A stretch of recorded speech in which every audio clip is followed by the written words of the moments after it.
En estos momentos, los ciudadanos israelíes han inundado las calles de Tel Aviv, en medio de una guerra en curso, con misiles iraníes cayendo a su alrededor, y claman por la renuncia inmediata de Benjamin Netanyahu. Califican toda la ofensiva militar contra Irán como una mera maniobra política cínica, ideada para que un solo hombre se aferre al poder. Algunos se presentaron vestidos de prisioneros y con máscaras de Netanyahu. Otros portaban pancartas que decían claramente «Rechaza la guerra». Todo esto ocurre mientras Irán continúa con sus ofensivas de la 74, AI-75, a oleada de la Operación Promesa Verdadera 4. Ya se han detectado misiles balísticos en Arad, Diona y en los alrededores del Centro de Investigación Nuclear israelí en Negev. Según los informes, cientos de civiles resultaron heridos en una sola noche de ataques. Sin embargo, hace apenas 3 días, Netanyahu compareció ante las cámaras declarando que Israel estaba obteniendo una victoria aplastante e Irán estaba siendo derrotado. 75 oleadas de contraataques iraníes cuentan una historia completamente diferente. Y ahora, su propio pueblo se lo grita a la cara en las calles. Debemos analizar a fondo lo que realmente está sucediendo en Israel en este momento y cómo Netanyahu parece dispuesto a destruir el país con tal de evitar unas elecciones. El jueves 20 de marzo, cientos de manifestantes se congregaron en el centro de Tel Aviv. La concentración fue organizada en parte por Alan Lee Green, uno de los fundadores del grupo palestino judío Juntos en la Paz. Tampoco era la primera vez que lo intentaban. La policía ya había disuelto la concentración prevista, así que los organizadores, con astucia, reservaron un teatro subterráneo, que también funciona como refugio antibombas. Sabían que las autoridades intentarían usar la seguridad pública como excusa para cancelar el evento. Y efectivamente, cuando llegaron, contramanifestantes de derecha y policías ya los esperaban afuera. Los manifestantes siguieron adelante a pesar de todo. La policía terminó deteniendo a varias personas en el acto. Pero lo que estos ciudadanos dijeron directamente a las cámaras es algo que todos deben escuchar. Un manifestante no se contuvo. De hecho, no nos atacaron hasta que nosotros los atacamos primero. No nos atacaron. Reflexionen sobre esto. Un israelí, en medio de una ciudad bajo fuego de misiles, señala a su propio gobierno como el verdadero agresor, no a Irán. Otro manifestante se centró en la cronología. Hace apenas 7 meses, Netanyahu afirmó que habían logrado controlar Irán para las generaciones venideras, y esas generaciones duraron exactamente 7 meses. Esto no es manipulación. Son las propias palabras de Netanyahu, devueltas por sus propios ciudadanos. Una mujer llamada Teskey declaró a Democracy: «Esto debería ser noticia de primera plana en todas partes. No nos dicen cuáles son los objetivos de la guerra. No nos dicen cuánto tiempo va a durar. Los israelíes y millones de personas están ahora mismo en refugios y no vemos el final. Estamos hartos». Llevamos más de 2 años y medio en estado de guerra. Hablemos de la cronología. Justo antes de que comenzara a caer la primera bomba, hubo un importante avance diplomático. Un manifestante reveló un detalle que da un vuelco a la narrativa de esta guerra.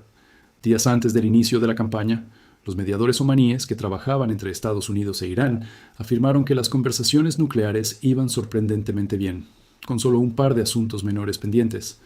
El 27 de febrero de 2026, un solo día antes de que comenzaran los ataques, el ministro de Asuntos Exteriores de Omán anunció un importante avance. Irán había accedido a no almacenar nunca uranio enriquecido y a someterse a inspecciones internacionales completas. 24 horas después, cayeron las bombas. Tengan esto presente, porque más adelante explicaré con detalle cómo las propias palabras de Netanyahu en 3 ruedas de prensa diferentes se contradicen por completo y revelan el verdadero propósito de esta campaña. En la sociedad israelí se está produciendo una extraña contradicción, y los principales medios de comunicación no la están denunciando adecuadamente. Las encuestas recientes arrojan resultados muy dispares, pero un sondeo de principios de marzo mostraba un empate técnico entre el bloque de Netanyahu y el bloque anti-Netanyahu, con 53 escaños cada uno, ninguno cerca de la mayoría. ¿Cómo es posible esto en el mismo país? Porque la guerra en sí es popular, pero el que la dirige no lo es. Y mientras la guerra se prolongue, deshacerse de ese tipo sigue siendo políticamente imposible. El líder de la oposición, Yair Lapid, dijo abiertamente que no apoyará ninguna moción de censura contra el gobierno, mientras éste luche en lo que él llamó una guerra justa. Alan Lee Green, de Standing Together, le dijo a Al Jasser: «Toda la oposición está unida en torno a la guerra. Afirman estar a favor de la guerra, pero en contra de Netanyahu. Al mismo tiempo, se niegan a admitir que la guerra es precisamente lo que lo mantiene en el poder. Es un fracaso político total». Zidi Barl, analista de Oriente Medio de Herald, lo expresó aún con mayor claridad. La amenaza iraní beneficia políticamente a Netanyahu porque, mientras haya guerra con Irán, las protestas antigubernamentales se interpretarán como una traición a la seguridad israelí. Eso no es solo un análisis, es la estrategia. La guerra es el escudo. El escudo protege al hombre, y éste permanece intocable mientras el escudo se mantenga en pie. Ahora, volvamos a lo que Irán está haciendo realmente. Porque las oleadas 74 y 75 de la Operación Promesa Verdadera 4 pintan un panorama que desmiente por completo todo lo que Netanyahu ha estado afirmando desde el podio. La oleada 74 se lanzó el 22 de marzo de 2026. La Guardia Revolucionaria Islámica la denominó Ya Amir al-Mumin. Impactó la base aérea Príncipe Sultán en Al-Qasar, Arabia Saudita, una de las principales plataformas de lanzamiento para las operaciones aéreas estadounidenses contra Irán. También alcanzó el cuartel general de la Quinta Flota de EEU en Bahrein y apuntó a lo que Irán denominó bases militares y centros de inteligencia en Tel Aviv, Petah Tikva, Holland y Ramat Gan, utilizando misiles balísticos Ghadr, Karaken y Khorramshahr. Enjambres de drones atacaron instalaciones aéreas cercanas al aeropuerto de Ben Gurion. La oleada número 75, lanzada hoy, 23 de marzo, recibió el nombre de Ya Fatima al-Zahra. La Guardia Revolucionaria Islámica, IRGC, declaró que atacó posiciones israelíes recién identificadas con base en nueva información y volvió a bombardear la base aérea Príncipe Sultán con misiles balísticos. Esto representa 75 oleadas en tan solo 24 días. Un promedio de más de 3 ataques importantes por día, con un ciclo continuo de 4 misiles, Fate, Qiyam, Ghadr, Karakan y Khorramshahr, además de drones de la serie Shahed. La Guardia Revolucionaria Islámica afirma haber derribado 3 cazas israelíes e interceptado un dron armado estadounidense-israelí sobre el espacio aéreo iraní. No contamos con pruebas independientes de estas afirmaciones, pero la magnitud y la frecuencia de las represalias son indiscutibles. La mayoría de la gente percibe esta guerra como un conflicto que se desarrolla lejos, en territorio iraní, con escasas repercusiones en Israel. La verdad es que el costo dentro de Israel tras solo 3 semanas es brutal. Al menos 18 israelíes muertos, más de 3.000 heridos. El 28 de febrero, un impacto directo en Tel Aviv mató a una mujer civil e hirió a otras 22. El 1 de marzo, un ataque iraní impactó una sinagoga y viviendas en Beersheba, matando a 9 personas e hiriendo a 49.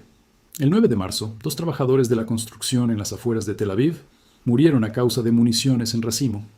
El 17 de marzo, una munición de racimo atravesó un edificio de apartamentos en Vermont, desapareciendo y matando a una pareja de ancianos de unos 70 años. Fueron encontrados justo afuera de su habitación de seguridad. El 22 de marzo, misiles impactaron Arad y Diona cerca del sitio nuclear, hiriendo a más de 100 personas, 10 de ellas de gravedad. Ese fue el primer ataque directo contra la instalación nuclear del Negev en esta ronda. Y hoy, 23 de marzo, las sirenas sonaron en todo el norte de Israel cuando los restos de un misil interceptado cayeron cerca de Saft. Millones de israelíes corren a refugiarse cada día. Un manifestante en Tel Aviv desenmascaró la retórica política con cruda honestidad. Han pasado 22 días y seguimos corriendo hacia el refugio sin rumbo fijo. Aquí es donde las propias declaraciones de Netanyahu destrozan por completo su credibilidad. Y esta es la parte que les dije que recordaran. El 12 de marzo, en su primera rueda de prensa tras el inicio de la guerra, se jactó: estamos aplastando al régimen terrorista de Irán. Afirmó que Israel y Estados Unidos protegían a Estados Unidos, a Israel, a todo Oriente Medio. Y me atrevo a decir, al mundo entero. El 19 de marzo, reafirmó su postura: Irán hoy no tiene capacidad para enriquecer uranio ni para producir misiles balísticos. Los reduciremos a polvo, a cenizas. Pero en esa misma rueda de prensa, admitió que el cambio de régimen no está garantizado. Sus palabras exactas fueron: se puede llevar a alguien al agua, pero no se le puede obligar a beber. Añadió que un verdadero derrocamiento requeriría una participación activa en tierra. Mientras tanto, Donald Trump ha descartado públicamente el envío de tropas terrestres estadounidenses. Así pues, la estrategia es bombardear Irán desde el cielo, rezar para que el pueblo iraní se subleve, y si no lo hacen, no hay plan B. Los manifestantes de Tel Aviv lo vieron venir antes que cualquier analista. Uno de ellos dijo: todos los objetivos que mencionan son inalcanzables. No podrán controlar el programa nuclear de Irán. No podrán controlar al gobierno de Irán. Otro comentario fue aún más directo: está usando la guerra como cortina de humo para impedir que la gente entienda sus verdaderas intenciones, y el pasado lo demuestra. Tras la Guerra de los 12 días en junio de 2025, Netanyahu les dijo a los israelíes que habían logrado controlar Irán durante generaciones. Esas generaciones duraron exactamente 7 meses. 7 meses después, Israel lanzó su tercera campaña contra Irán en menos de un año, y los misiles balísticos iraníes impactan en territorio israelí a diario. Tampoco olvidemos el incidente de South Pars. El 18 de marzo, Israel atacó el yacimiento de gas natural de South Pars, el más grande del mundo, sin siquiera avisar a Washington. Trump declaró públicamente que no tenía ni idea de que esto iba a ocurrir. Netanyahu tuvo que admitirlo. Primer hecho, Israel actuó solo contra el complejo de gas de Asaluya. Segundo hecho, el presidente Trump nos pidió que suspendiéramos futuros ataques, y así lo hicimos. Ese desliz reveló una fisura en la alianza que ninguna rueda de prensa debía mostrar. Si esa grieta se amplía, toda la coalición que respalda esta guerra se desmoronará. Por ahora, Trump ha pospuesto durante 5 días los ataques estadounidenses contra la red eléctrica iraní, alegando contactos muy positivos y productivos. Irán niega que dichas conversaciones hayan tenido lugar. Los precios del petróleo se dispararon por encima de los $113 para el Brent y los $100 para el crudo estadounidense ante el temor al cierre del estrecho de Hormuz, para luego desplomarse tras el aplazamiento. Y en segundo plano, el reloj no se detiene. La ley israelí establece que las próximas elecciones parlamentarias deben celebrarse a más tardar el 27 de octubre de 2026. El plazo para la aprobación del presupuesto estatal venció a finales de marzo, y de no aprobarse, se convocarían elecciones automáticamente en un plazo de 90 días.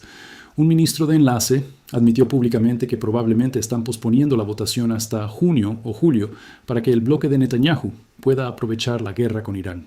Las encuestas actuales muestran un empate técnico.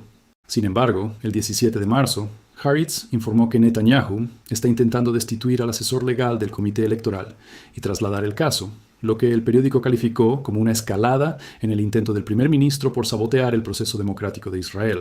La guerra le da tiempo. Mientras Israel está en guerra, cualquier llamado a elecciones se tacha de deslealtad.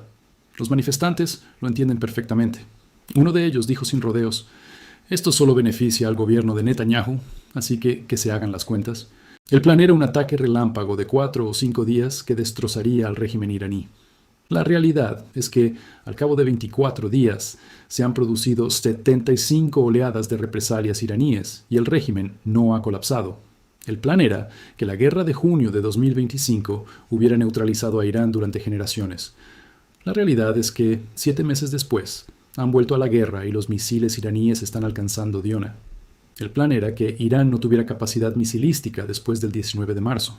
La realidad es que las oleadas 74 y 75 impactaron objetivos israelíes y estadounidenses el 22 y 23 de marzo.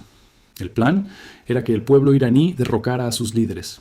La realidad es que el propio Netanyahu admitió que no puede garantizarlo. El plan era que esta guerra borrara la mancha del 7 de octubre y convirtiera a Netanyahu en un héroe de nuevo. La realidad es que los ciudadanos israelíes salen a las calles de Tel Aviv, denunciando toda la campaña como un fraude y exigiendo lo que más teme Netanyahu: elecciones. Esta guerra no tiene objetivos realistas. No tiene un final claro y su único ganador seguro es quien la inició. La verdadera pregunta no es si Netanyahu puede sobrevivir a los misiles iraníes. La verdadera pregunta es si puede sobrevivir al pueblo israelí que se manifiesta frente a su puerta, exigiendo su renuncia. Si este análisis te abrió los ojos sobre lo que realmente sucede tras los titulares, dale a me gusta ahora mismo. Deja un comentario abajo con tu opinión sobre si esta guerra se trata de seguridad o de supervivencia para un político. Suscríbete para no perderte mi próximo análisis a fondo de historias que los medios tradicionales no abordan. Activa las notificaciones y comparte este video con quien necesite conocer la verdad sin filtros. Tu apoyo mantiene este canal independiente y en crecimiento. Sigamos exigiendo responsabilidades a los poderosos. Nos vemos en el próximo video.